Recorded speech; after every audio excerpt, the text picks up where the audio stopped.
Part first. एक दिन एक ब्राह्मण ने अपनी पत्नी को अपने बिना खाना खाने से मना किया ताकि कहीं ऐसा ना हो कि वह बकरी बन जाए। इसके जवाब में उसकी पत्नी ने भी उससे यही कहा कि वह भी उसके बिना खाना नहीं खाएगा ताकि वह कहीं चिता ना बन जाए। दोनों राजी हो गए। इस तरह काफी दिन निकल गए और दोनों में से किसी ने अपना वादा नहीं तोड़ा।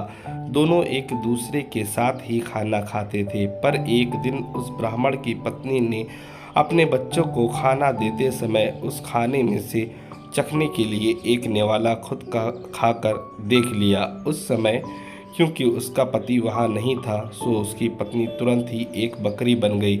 जब वह ब्राह्मण घर आया तो उसने देखा कि एक बकरी उसके घर के चारों तरफ घूम रही थी। यह देखकर वह बहुत दुखी हुआ, क्योंकि वह तुरंत ही जान गया कि वह बकरी और कोई नहीं बल्कि उसकी अपनी प्यारी पत्नी थी। उसने उसको अपने घर के आंगन में बांध दिया और उसकी बड़ी सावधानी से सेवा करने लगा। कुछ साल बाद अब उसने दूसरी शादी कर ली, पर उसकी दूसरी पत्नी उसकी पहली पत्नी के बच्चों के साथ बिल्कुल भी अच्छा व्यवहार नहीं करती थी।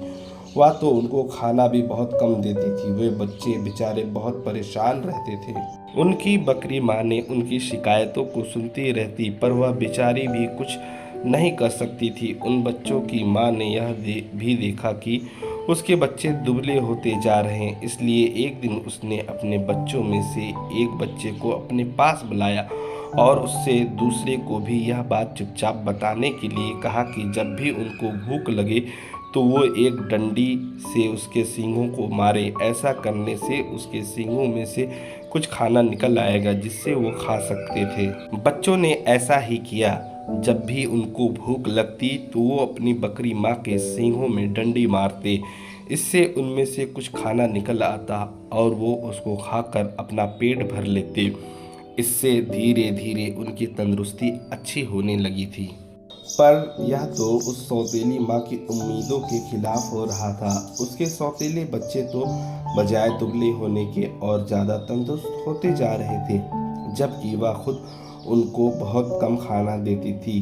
वह उनको इतना तंदुरुस्त देखकर बहुत ही ताज्जुब में पड़ गई कि यह सब कैसे हो रहा था।